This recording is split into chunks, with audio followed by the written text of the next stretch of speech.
nosso Deus. Nós temos falado aqui sobre o livro de Jeremias, né? Eu quero ler com os irmãos capítulo de número 10, Jeremias capítulo 10. Jeremias capítulo 10. Hoje cedo nós falamos sobre o capítulo 9, verso 23 e verso 24, fazendo uma exposição do contexto anterior. E agora nós vamos ler o capítulo de número 10, praticamente todo o capítulo. Bom, então eu vou ler o texto e à medida que eu pedir que a igreja leia alguns versos comigo, a igreja leia o verso comigo, tá bom? Então, do verso 1 ao verso de número 25, é uma leitura longa, mas alguns versos eu vou pedir que a igreja esteja lendo comigo, tá bom? Ouvi a palavra que o Senhor vos fala a vós outros, ó casa de Israel. Assim diz o Senhor, não aprendais o caminho dos gentios, nem vos espanteis com os sinais dos céus, porque com eles os gentios se atemorizam. 3 comigo. Porque os costumes dos povos são vaidade, pois cortam no bosque o madeiro, obra das mãos do artífice, com machado. Com prata e ouro o enfeitam com pregos e martelos, o fixam para que não oscile. Os ídolos são como um espantalho em pepinal, e não podem falar.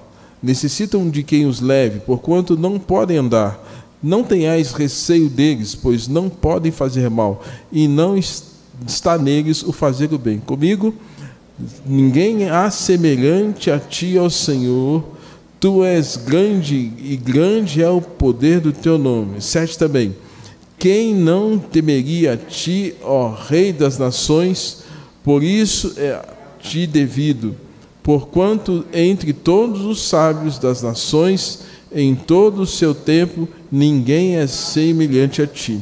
Mas eles todos se tornaram estúpidos e loucos, e seu ensino é vão, morto, como um pedaço de madeira. Trace prata batida de Tarsis, ouro de Ufaz. Os ídolos são obra de artífice, de mãos de ourives, azuis, púrpuras são as vestes, todos eles são obras de homens hábeis. 10. Mas o Senhor é verdadeiramente Deus, Ele é o Deus vivo, é o Rei eterno. No seu furor treme a terra, as nações não podem suportar a sua indignação.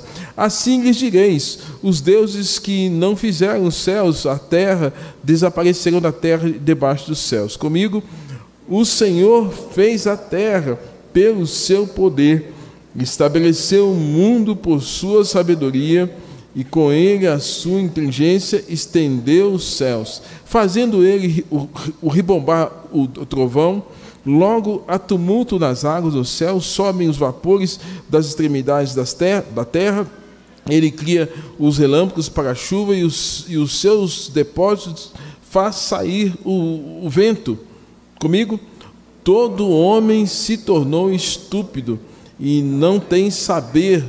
Todo ourives é envergonhado pela imagem que nele mesmo esculpiu, pois as suas imagens são mentira, e nelas não há fôlego. Vaidades são obra ridícula. Do tempo do seu castigo virão a perecer. Comigo, não é semelhante a estas aquele que é a porção de Jacó, porque ele é o Criador de todas as coisas. Israel é a tribo da sua herança, o Senhor dos exércitos é o seu nome. Tira do chão a tua trouxa, ó filha de Sião, que moras em lugar sitiado, porque assim diz o Senhor: eis que desta vez arrojarei para fora os moradores da terra, e os angustiarei para que venham a senti-lo. Ai de mim, por causa da minha ruína, é muito grave a minha ferida. Então eu disse com efeito: é isto o meu sofrimento, e tenho de suportá-lo. A minha tenda foi destruída, todas as cordas se romperam, os meus filhos se foram e já não existem ninguém, não há ninguém que levante a tenda e lhe erga as lonas. porque os pastores se tornaram estúpidos e não buscaram o Senhor, por isso não prosperaram e todos os seus rebanhos se acham dispersos.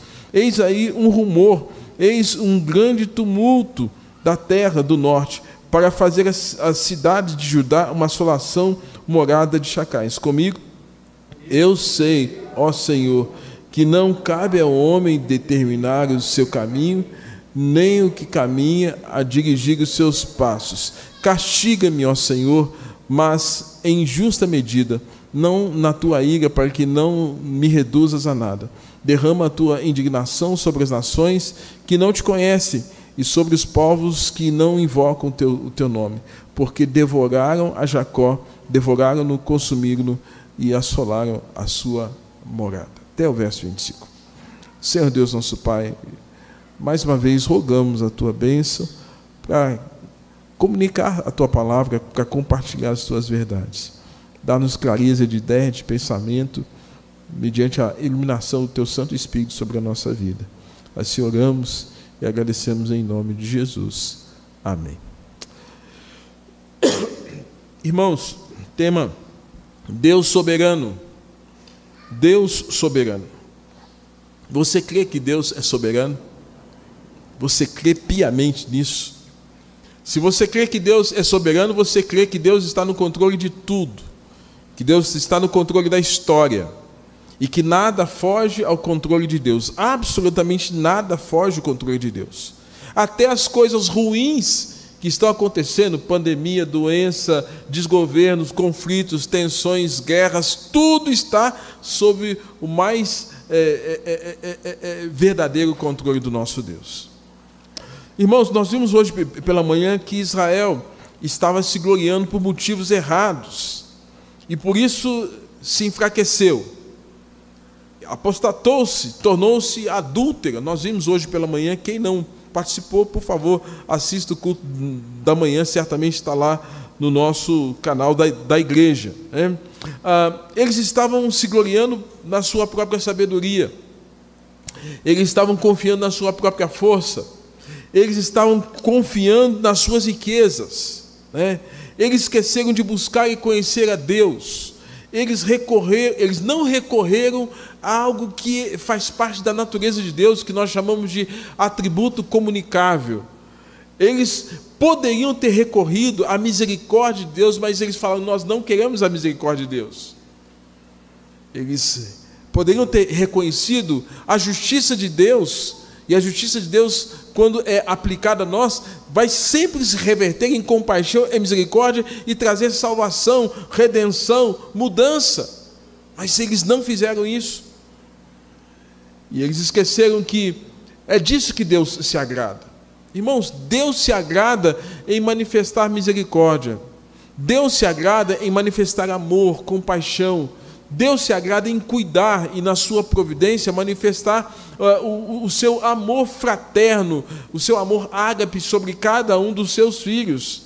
Mas Israel, aquela que foi chamada para ser a noiva, aquela que foi chamada para estar ligada em comunhão com o Senhor, Israel não estava desejando esse vínculo o qual a Bíblia nos apresenta. O capítulo 10, irmãos, ele continua, portanto, sendo uma mensagem de Deus para mostrar a fragilidade de Israel e o quanto Deus é soberano sobre tudo e sobre todos. Capítulo 10 vai pontuar essas fragilidades de Israel, que revelam o quanto viviam para si mesmos, o quanto revela um estado que nós chamamos, na nossa teologia, de estado de depravação total, que é o primeiro ponto do calvinismo.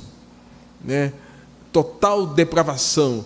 E essa depravação, a gente sempre pensa na palavra depravação associada a sexo, a impureza sexual, moral. Mas não, depravação, irmãos, é tudo aquilo que nós fazemos contrário à vontade de Deus. E nesse estado de depravação, o homem está cego, está surdo, está mudo espiritualmente, onde ele está, tal qual Paulo fala em Efésios capítulo de número 2, está morto. É por isso que nós não buscamos a Deus por nosso próprio esforço. Nós não temos como recorrer a Deus segundo a nossa própria força. E aí nós precisamos da misericórdia de Deus, nós precisamos da compaixão do Senhor, nós precisamos dessa justiça de Deus, que para nós hoje é muito clara, aplicada em Cristo Jesus. No Velho Testamento isso era uma promessa, mas para nós hoje é muito clara. Jesus Cristo veio, morreu na cruz por nossos pecados, nós entendemos isso. A história foi dividida por conta da vida de Jesus, da sua morte, da sua ressurreição e do derramamento do seu Espírito. Mas lá atrás eles não tinham esse entendimento. Lá atrás eles tinham sacrifícios imperfeitos, tal qual o livro de Hebreus vai nos detalhar. Lá atrás eles tinham uma promessa, mas eles deveriam crer nessa promessa. Hoje nós temos que aguardar a segunda vinda, que é uma promessa. Então, se eles lá atrás estavam aguardando a vinda de Jesus, para que Jesus, na plenitude dos tempos, cumprisse o plano de Deus, e tal qual Paulo fala que Jesus Cristo haveria de ser a justiça de Deus para todo aquele que nele crê, ou seja, em Cristo seria aplicada a justiça de Deus, nós hoje estamos olhando para frente. E olhar para frente significa olhar para a segunda vinda de Jesus, onde haverá a consumação, mas antes da consumação haverá juízo, haverá acerto de contas. Nesse caso, irmãos, Deus se agrada, como Deus se agradou lá atrás em manifestar misericórdia, Deus hoje se agrada em manifestar misericórdia, compaixão sobre a nossa geração, sobre esse tempo. Nós ainda estamos no que a gente chama de dispensação da graça. Nesse tempo da graça, onde Deus, mediante o seu amor, nos atrai com o seu amor, com a sua mensagem, e nos atrai para que nós estejamos ligados e vinculados a Ele.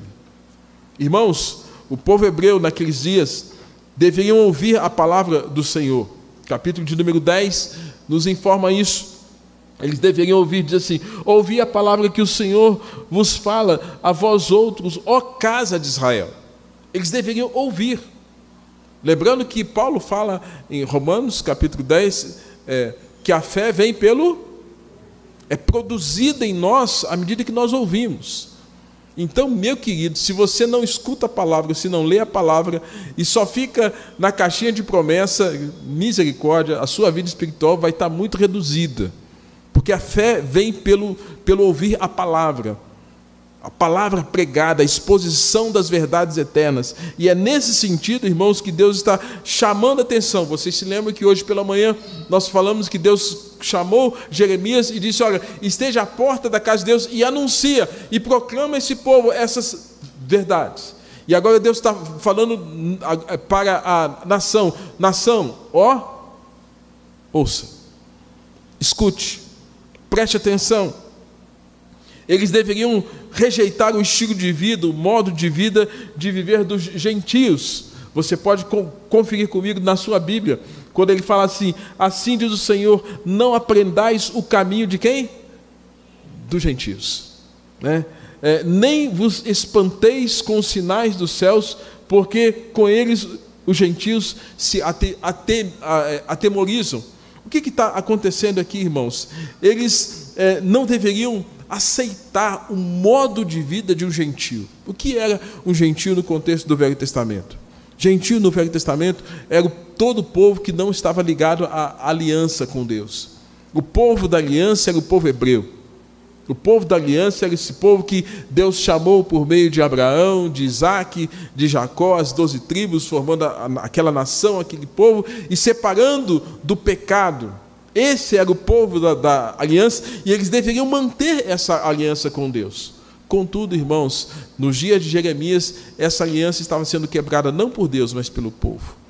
E de alguma forma, Deus estava chamando a atenção, porque eles estavam ficando encantados com o modo de viver das nações que não faziam parte da aliança. Eles estavam encantados com o Egito, eles estavam encantados com os amorreus, com os filisteus, com essas nações pagãs, e estavam sendo seduzidos a viver como eles. Deus disse: não. Eles deveriam se espantar, irmãos, com essa questão. Mas o povo hebreu que recebeu essa aliança, diz o texto também, que eles estavam espantados com os sinais dos céus.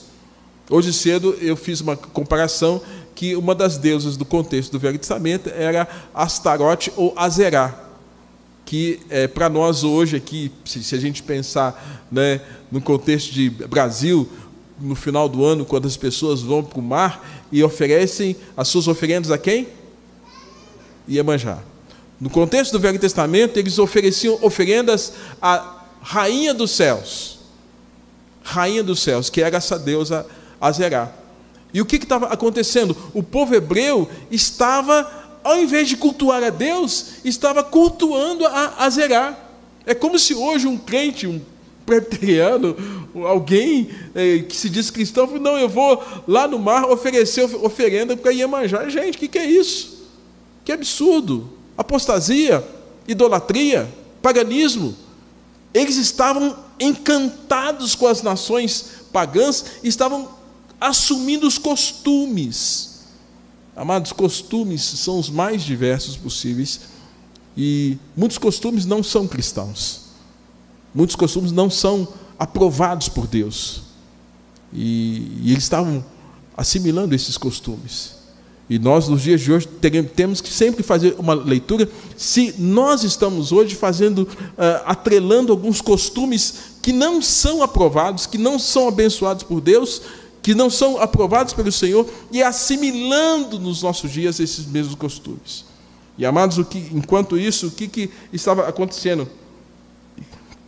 Eles estavam impressionados com os sinais dos céus. O que é isso?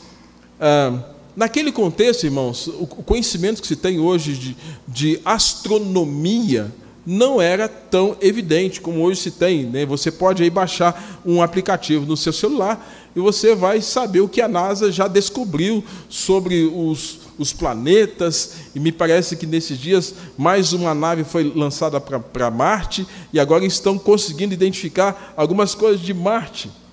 E segundo o que eu vi, leva 11 minutos para a mensagem sair daqui da Terra, chegar lá, e 11 minutos para ela voltar. Mas consegue, algo surpreendente. Astronomia, estudo. A astronomia, ela se ocupa com essa questão física, a química, os corpos celestes, o Sol, Marte, Júpiter, Plutão, as galáxias, está preocupado com isso.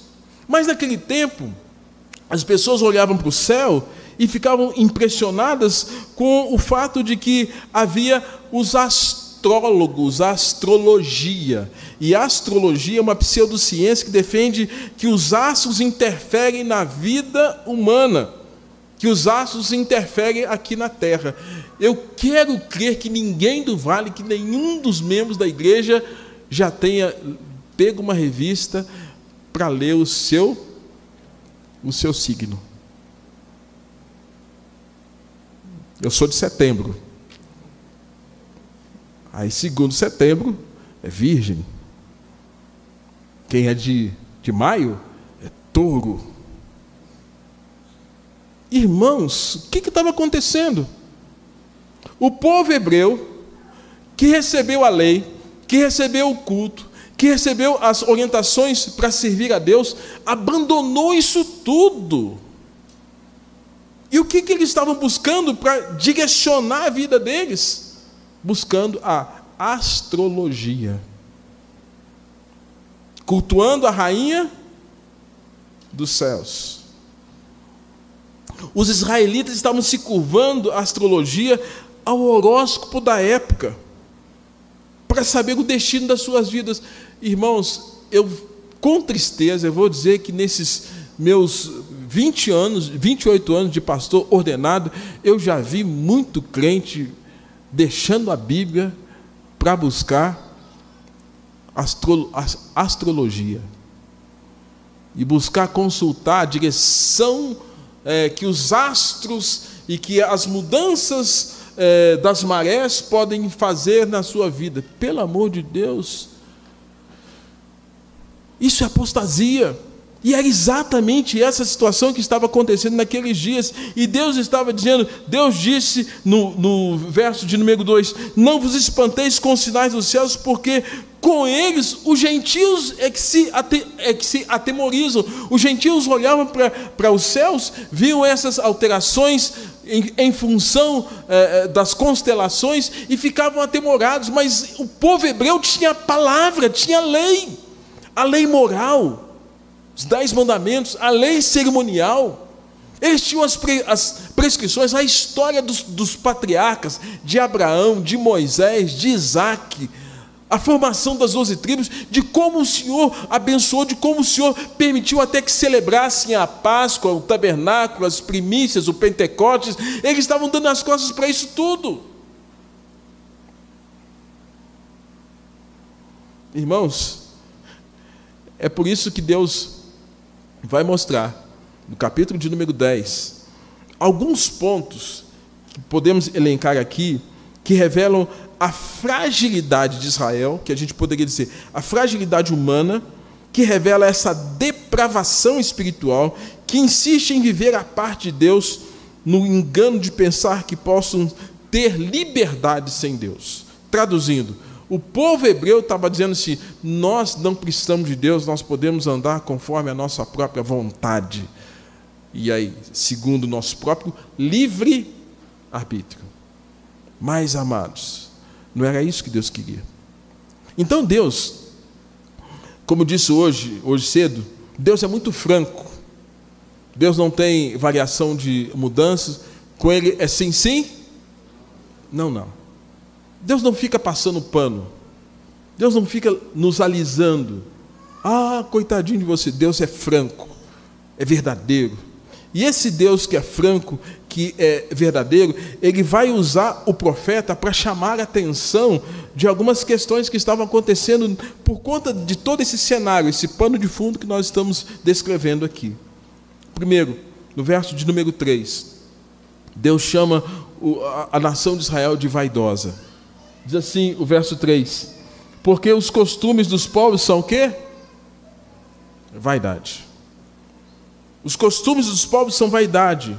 E aí Deus traduz o que eles estavam fazendo que revelava essa vaidade, essa soberba. E aí a soberba estava no fato de que eles, com as suas próprias mãos, estavam construindo ídolos. Com as suas próprias mãos, estavam, de acordo com os artífices, construindo ídolos de ouro, de prata, e que pregavam esses ídolos, e que para Deus eram como espantalhos, e adoravam esses ídolos.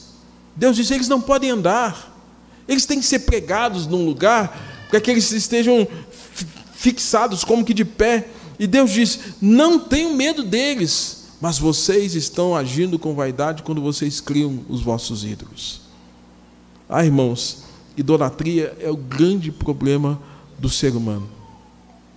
Quando Adão pecou contra o Senhor, você se lembra lá em Gênesis, capítulo de número 3, primeiro ídolo, quando o Senhor Deus disse para Adão, Adão, Adão, onde estás? Uma pergunta retórica. Reginei, onde você está? José, Maria, Antônio, onde é que você está? E quando nós estamos em pecado, quando nós estamos contra Deus e distante do Senhor, nós falamos como Adão. E a desculpa de Adão foi, Senhor, eu ouvi. Só que quando eu ouvi que era o Senhor, eu tive medo. E a palavra de que Adão fala com Deus, eu tive medo e me escondi. Ele escondeu atrás de quê? Adão se escondeu atrás de uma árvore. Ele se escondeu atrás de uma árvore. A árvore representou a proteção. Primeiro momento de idolatria. Tudo que faz com que a gente se esconda e tenha uma sensação de que nós estamos protegidos, abrigados, guardados. E aqui eles estão falando, Deus, o Senhor fica aí, nós vamos fazer uns bonequinhos de pau aqui, vamos pôr prata, vamos pôr ouro, vamos pôr algumas coisas aqui, nós vamos pegar uns pregos, fixar, pegar um artífice, deixar tudo bonitinho, mas a nossa confiança está nisso. Deus, não façam isso. Deus chama os gentios de estúpidos. Duro dizer isso, né? Vocês são estúpidos, vocês são loucos. Israel é estúpido. Diz aqui a palavra do Senhor, irmãos, quando o Senhor diz assim, lá no verso de número, deixa eu ver aqui, 8, assim, mas eles se tornaram estúpidos e loucos. Estúpidos e loucos. Seu ensino é vão e morto, como um pedaço de madeira. Deus fala, gente, vocês estão agindo com estupidez. A idolatria gera estupidez. E quando nós olhamos para o Salmo de número 115, que fala que esses ídolos, eles têm boca e não falam, têm olhos e não veem, têm ouvidos e não ouvem, têm mãos e não apalpam, som nenhum lhe sai da garganta. Aí ele fala, torne-se semelhante a eles aqueles que o adoram. Ou seja, não tem vida. E quem adora um objeto que cria um nível de adoração, de reverência, de dependência de algum tipo de ídolo, Deus fala, você está morto como esse ídolo. Então vocês são loucos. Gente, Israel recebeu vida. A nação recebeu a graça. A nação recebeu o culto, a aliança. E eles não poderiam fazer o mesmo. Deus vê a estupidez generalizada dos homens, porque lá no verso de número 14, ele fala isso, todo homem se tornou estúpido. Irmãos, Deus sabe que não cabe ao homem determinar o seu caminho, mas lá no verso de número 22, Israel está dizendo assim, olha, nós vamos determinar o que nós vamos fazer, o que nós vamos viver, do jeito que nós vamos viver, e não queremos saber de Deus. Verso de número 14, assim, eu sei, ó Senhor, que não cabe ao homem determinar o seu caminho, nem ao que caminha dirigir os seus passos. Israel estava deliberadamente contrário aos propósitos de Deus. Se você sair na rua, você vai e fizer a seguinte pergunta, você conhece a Deus? As pessoas vão dizer, conheço a Deus. Você faz uma segunda pergunta, você está vivendo conforme a direção de Deus? Eu estou vivendo. Mas onde é que você encontra essa direção? Muitos vão dizer que encontram essa direção nos seus sentimentos, nos seus pensamentos. Muitos vão dizer que encontram essa direção na força da natureza. Mas são poucas as pessoas que vão dizer, olha, eu sei o que Deus quer da minha vida, porque pelas Escrituras, a palavra de Deus me ensina aquilo que Ele quer de mim. Porque Ele deixou escrito, revelado aquilo que Ele quer para mim. E a nação de Israel, irmãos, até então tinha sido abençoada com os 10 mandamentos. A nação tinha abençoado com a lei cerimonial, descrita no livro de Levítico, onde eles poderiam saber o que Deus queria, mas eles deram as costas para a lei moral, para a lei cerimonial, e agora estão diante de um quadro de idolatria, dizendo, nós cultuamos a Rainha dos Céus, nós buscamos oráculos, e a nossa vida vai ser dirigida por nossa própria vontade. Queridos, que tristeza. Que tristeza. É triste quando nós temos pessoas que vivem a vida como se Deus não existisse. E Deus é colocado literalmente do lado de fora da sua existência. Nós lemos aqui, Alain leu o Salmo de número 8, que faz uma pergunta. O Salmo de número 8 tem a seguinte pergunta. Na Bíblia, revista e atualizada, fala assim, que é o homem para que dele te lembres? Na Bíblia, nova versão internacional, fala assim, que é o homem, mesmo jeito, mas nos enriquece entender outras versões. Novo Testamento, linguagem de hoje, faz a seguinte consideração, que é um simples ser humano para que penses nele. Simples ser humano. A Bíblia corrigida diz assim, que é o mortal para que dele te lembres? Ou seja, irmãos, o Salmo de número 8 quer colocar a gente no nosso devido lugar. Quem somos nós? Quem sou eu? Quem é você? Viver a vida à parte de Deus. Quem é você? Você é um simples mortal. Foi Deus que te deu o fôlego de vida. Nós estamos aí diante dessa pandemia de um vírus que ninguém conhece direito, que de repente pode vir e consumir. Queridos, nossa vida, Salmos de número 90, sopro folha passa rapidamente, nós não temos a noção. Então a nossa vida é muito frágil. E aí a nação de Israel, como muitos nos dias de hoje, estão tentando viver uma vida colocando Deus do lado de fora. Todos nós, irmãos, gostamos de sair bem naquela foto, não é verdade? Quem tem celular aí, gosta de tirar foto, né? Todos nós gostamos de sair bem na foto. É por isso que, às vezes, por falta de simetria ou de harmonia, algum lado da gente, nós não gostamos de ser registrado. Por exemplo, se você tem uma simetria do lado direito, então você só quer tirar foto vindo de onde? Direito. Porque tem uma simetria, você fica mais bonitão, mais bonitona. Mas o lado esquerdo não fica tão bem na foto, né? Não fica tão bem. Aí você fala, não, apaga essa foto. Tira isso aí, eu não quero isso não. Eu escuto isso muito na minha casa, viu, gente? Aí nós falamos, não gostei. Mas aquele registro no tempo e no espaço, que é essa foto digital, né, hoje digital, é real, mostra quem você é. Quem você é. Quando isso acontece, e nós tiramos uma foto onde nós não saímos tão bem na foto, o que a gente faz? Deleta, exclui, apaga, cancela. Nós não gostamos disso. Porque aquela foto revelou alguma imperfeição física, estética, do lado de fora.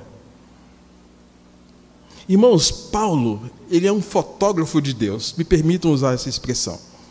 Ele é um fotógrafo de Deus que vai revelar não a nossa imagem física, mas que vai revelar o que está por dentro de cada um de nós.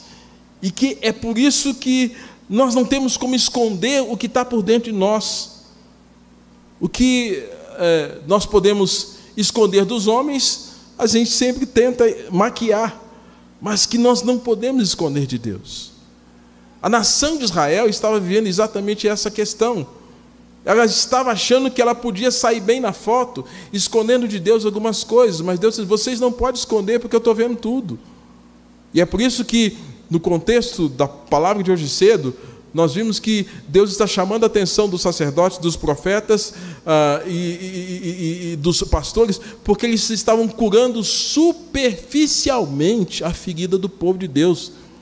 Aí depois estão dizendo, não há médico em Gileade, não há remédio. Tinha médico, era Deus, tinha remédio, era Deus, mas eles não queriam curar as imperfeições deles. E voltando aqui, irmãos, Paulo é muito claro quando ele é esse fotógrafo que vai revelar, de fato, em palavras, aquilo que nós somos por dentro. E o texto que foi lido também no nosso culto aqui, em Romanos capítulo 3, vai mostrar exatamente essa fotografia por dentro de cada um de nós. Fotografia sua e minha. Fotografia da nação de Israel. Fotografia do homem mais famoso, do homem mais culto, da mulher mais bonita, da criança mais linda. Fotografia do homem, da nossa humanidade. Aí Paulo vai dizer em Romanos capítulo 3, olha, nessa fotografia não há justo nem sequer um. Todas as pessoas são injustas.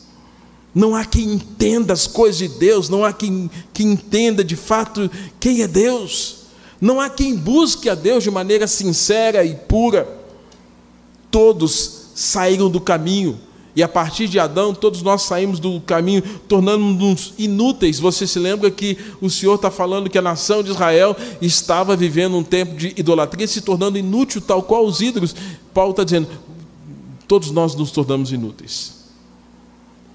Deus dizendo por meio de Paulo, acerca dessa fotografia nossa, nossa garganta é um túmulo aberto. Não sei você se já esteve perto de algum túmulo, e esse túmulo que foi depositado um corpo, agora está exalando algum cheiro ruim.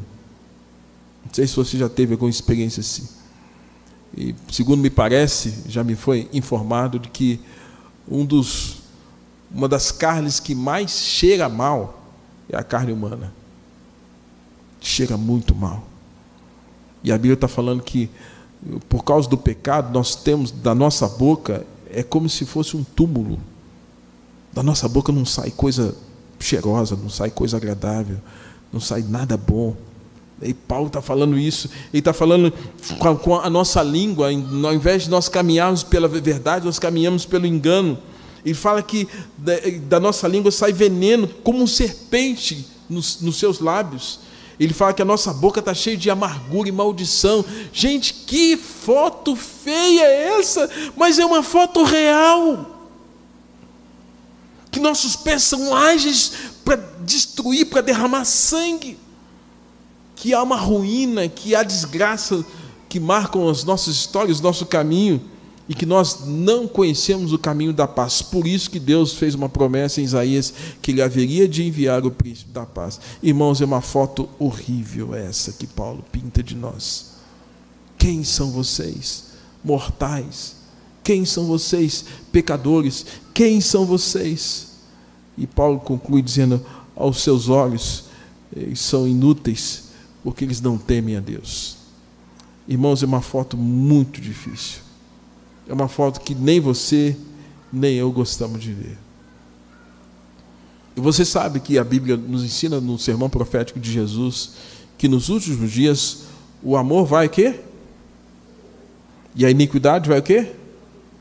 Aumentar. Isso significa que esse quadro de depravação, de perversidade, ele não vai diminuir. Ele vai o quê? Aumentar. Está vendo? E Israel, naqueles dias, irmãos, ainda não tinha visto isso de maneira intensa, mas a nossa geração está vendo a intensidade do pecado. Coisas absurdas. Depravação. O homem tendo se tornado, pela queda, cada vez mais incapaz de viver de acordo com os padrões de Deus. Nesse sentido, irmãos, que Deus mandou Jesus, para que Jesus pudesse fazer agora uma aliança com Ele mesmo, Deus, porque esse homem quebrou de maneira tão perversa essa aliança que não tinha conserto. E o único conserto é Deus fazer uma aliança com Jesus, seu Filho. Nós, a presbiteriana, nós cremos muito, irmãos. Nós temos que ter uma convicção muito profunda acerca da doutrina da depravação total, dessa inclinação nossa ao pecado, desse nosso desejo de pecar, porque, ao mesmo tempo, nós vamos entender a mensagem que o Senhor nos fala da graça de Deus manifestada em Cristo, que nos atrai, que nos recebe. E essa graça encarnada em Cristo é o remédio para a nossa alma, é o remédio para a nossa ética, é o remédio para os nossos caminhos, é o remédio para a nossa esperança de vida.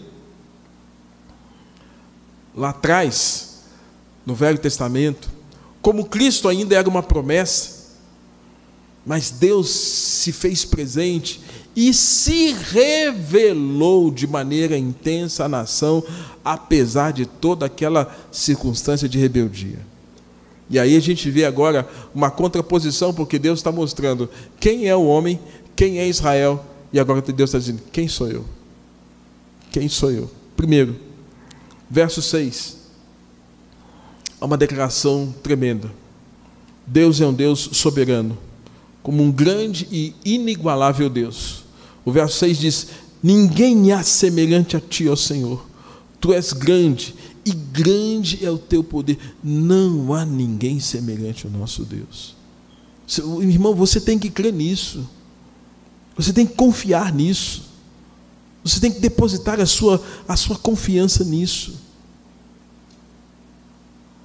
Ninguém há semelhante a ti. Não há um outro Deus como o seu Deus, como o nosso Deus, como o Deus da Bíblia. Não há. Então, Deus é um Deus soberano, como um grande e inigualável Deus, incomparável Deus. Segundo, o verso 7 vai mostrar Deus, um Deus soberano como o Rei das Nações. Rei das Nações. Os jovens, eu não sei, aqui na nossa igreja, os jovens cantam, ó Rei das Nações, quem não temerá, quem não glorificará teu nome, ó Rei das Nações. Como é que é? Quem não te louvará, pois só teu nome é santo. Esse Rei das Nações. Então, irmãos, lá em Filipenses nós temos a declaração de Paulo que toda boca há de confessar, que todo joelho há de se dobrar, de que Jesus é Senhor para a glória de Deus Pai. O Salmo diz: os reis da terra se prostrarão. Hoje muitos reis da terra não se prostram. Eles, muito pelo contrário, querem que o Evangelho se prostre a eles. Mas a Bíblia nos mostra, irmãos, que nosso Deus é um Deus soberano, Rei das nações. E não há como nós não temermos esse Rei. Alguns homens dizem: a nossa nação não precisa de Deus. Tomara que nosso país continue dizendo: nosso país precisa de Deus.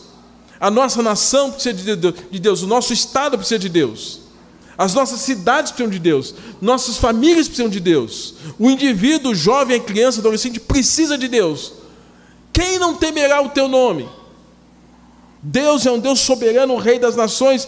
É por isso que a Ele é devido toda honra, glória, poder e louvor.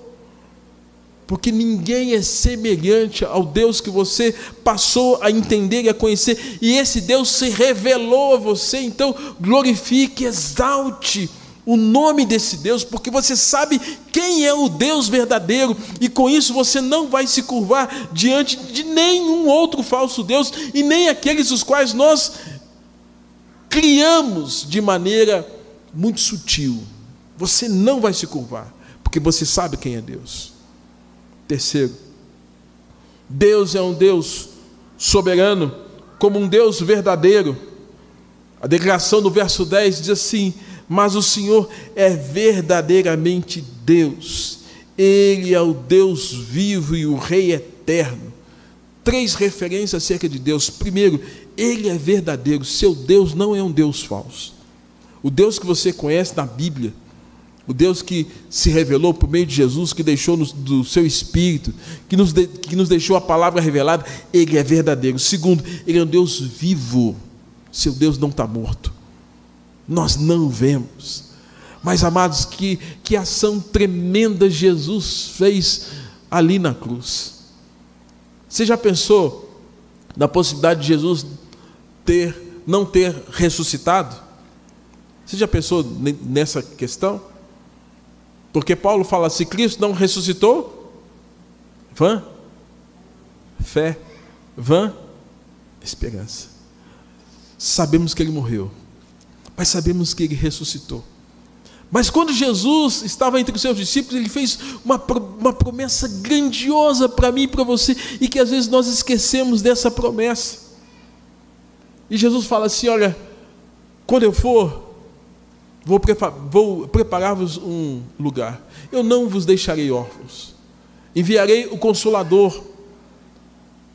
E esse Consolador haverá de convencê-los do pecado, da justiça e do juízo. Amados, que promessa grandiosa. Porque depois de 3 dias da sua morte, Jesus ressuscita de entre os mortos. Depois de 50 dias da sua ressurreição, cumpre-se a promessa no dia de Pentecostes. Agora, a natureza de Deus é compartilhada conosco. Jesus está nos céus, mas Ele derrama, Ele envia, Ele dispensa, Ele distribui, ali a partir do dia de Pentecostes, o Espírito Santo. E esse Espírito Santo é a natureza de Deus compartilhada conosco, de maneira tal que onde o nome de Deus for invocado, esse Espírito vai estar lá. O Espírito de Deus vai estar lá. O Espírito de Cristo vai estar lá. O poder da palavra vai estar lá. E esse Deus presente na vida de cada um de nós havia feito uma promessa por meio de Jesus: eis que estou convosco todos os dias, até a consumação dos séculos. Isso significa, irmãos, que você tem o Espírito Santo na sua vida. Se você se converteu, se você é de Jesus, o Espírito de Cristo está com você. Você não está sozinho, você não foi abandonado à própria sorte, mas Deus está com você. E esse Espírito Santo te santifica, porque o Deus que você serve é um Deus santo.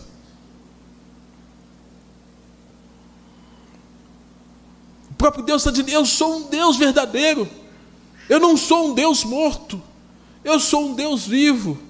E o próprio Deus dizendo: eu sou um Deus eterno. Eu sou um Deus eterno, eu não tenho início, não tenho fim. E a apresentação de Jesus, que Ele é o alfa, o ômega, o princípio e o fim. Deus é um Deus soberano, criador. Como criador, irmãos, as Escrituras nos ensinam que o Senhor nos fez.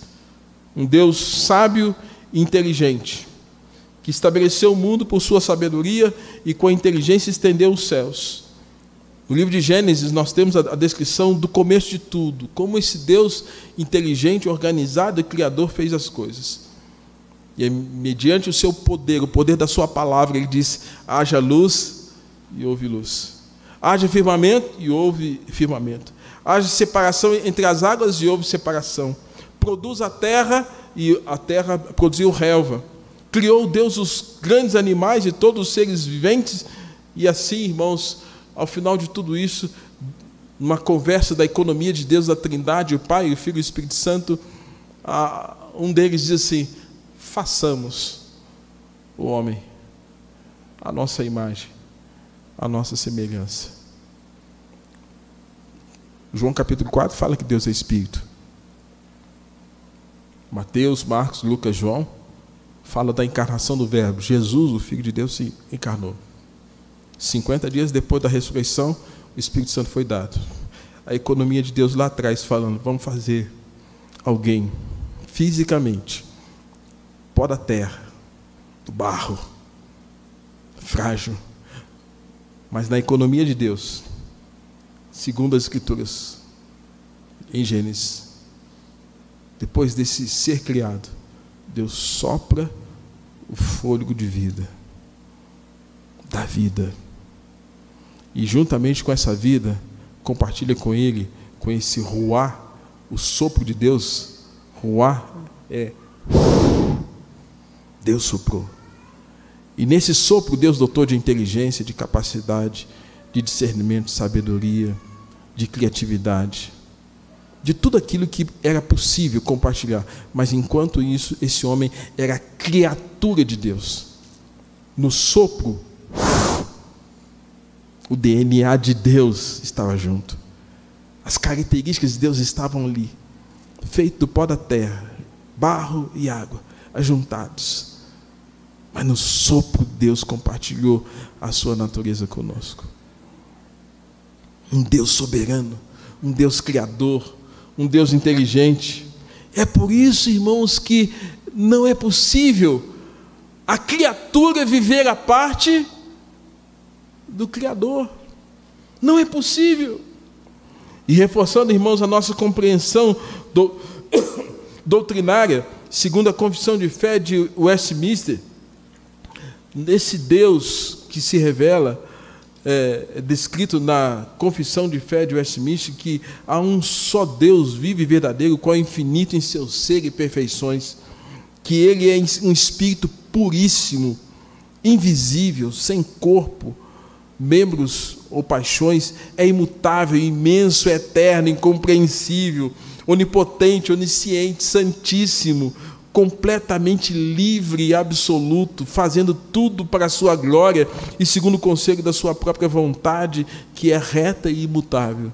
E diz ainda a nossa Confissão de Fé de Westminster: esse Deus é cheio de amor, é gracioso, é misericordioso, é longânimo, muito bondoso, verdadeiro, remunerador dos que o buscam, contudo, justíssimo, terrível em seus juízos, pois odeia todo o pecado, de modo algum terá por inocente o culpado.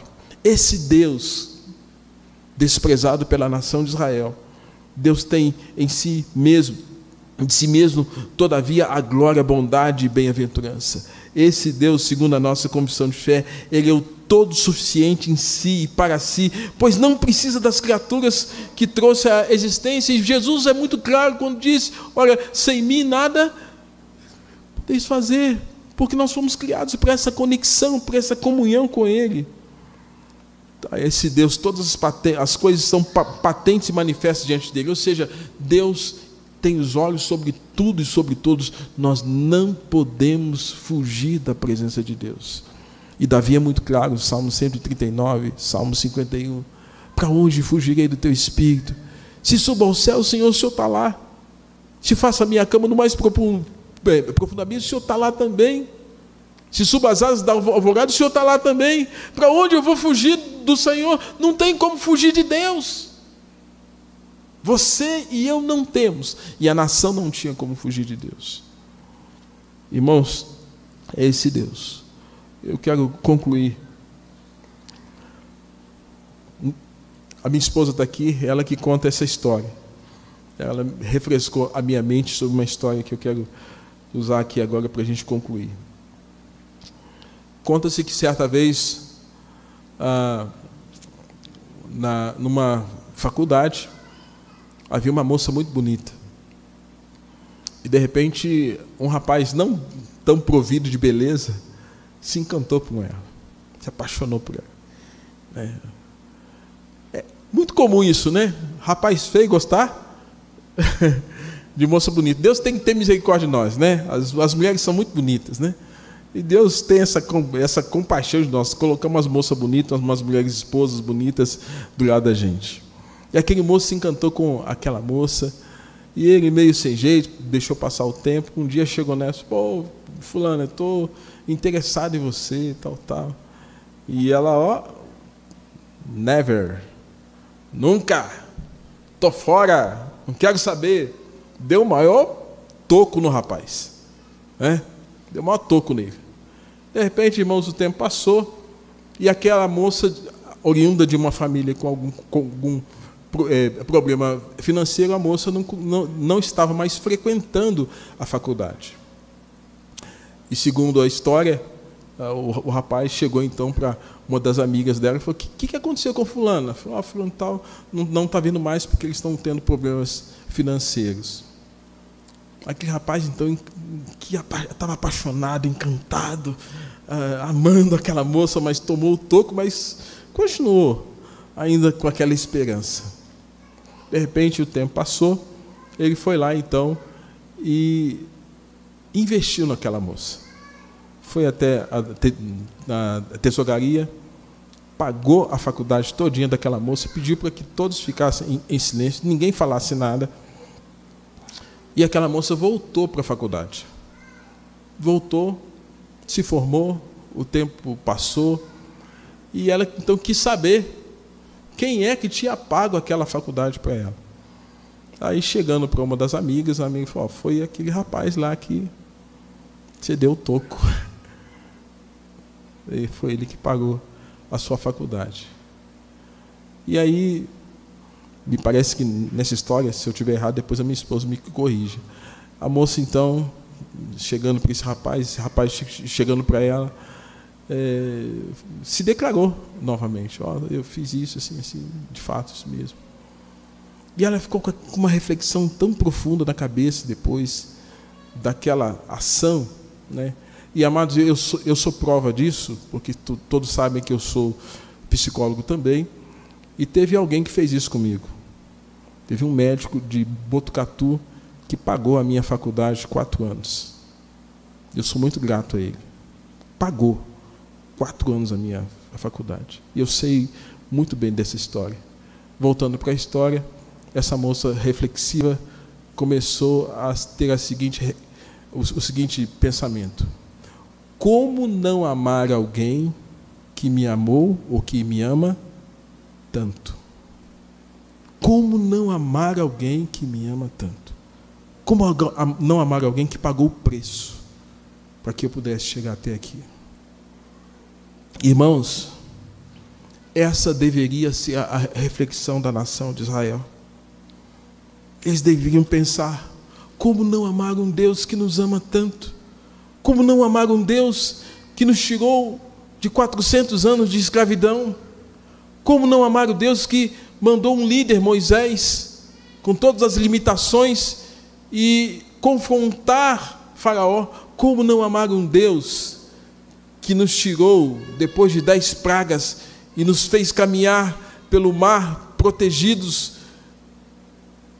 Como não amar um Deus que mandou a carne quando a gente precisou, a água quando a gente precisou, a roupa não se desgastou, a sandália não se desgastou. Como não amar um Deus que quando estava forte o sol, vinha nuvem, quando estava escuro, tinha a coluna de fogo? Como não amar um Deus que nos deu, por meio de Moisés, uma palavra revelada, a lei moral, a lei cerimonial? Como não amar um Deus que nos permitiu agora comer as ervas amargas, o pão sem fermento, nos lembrando dos dias difíceis, mas da nossa santificação, e celebrarmos a Páscoa? Como não amar um Deus que nos permite ter celebrações e festas que nos lembram a provisão, o tabernáculo, primícias? Como não amar um Deus assim? Irmãos, Israel deveria ter essa reflexão. Mas até então, nesse contexto, até o capítulo 10, não era essa a disposição de Israel. Mas tomara a Deus que seja a nossa disposição, de olhar para Deus e falar assim: puxa vida, Deus, como não amar o Senhor que nos ama tanto?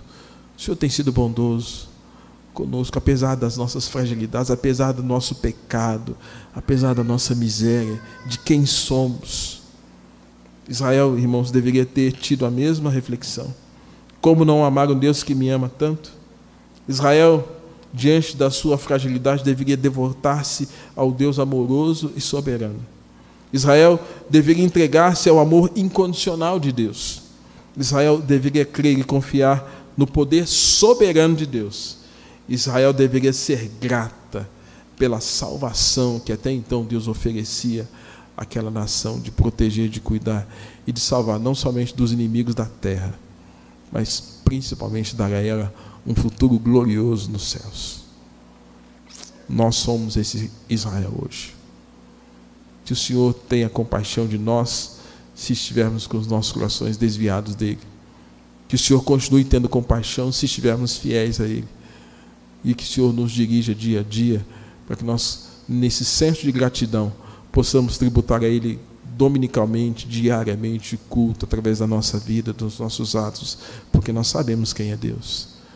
Nós cultuamos o Deus vivo e verdadeiro. Amém?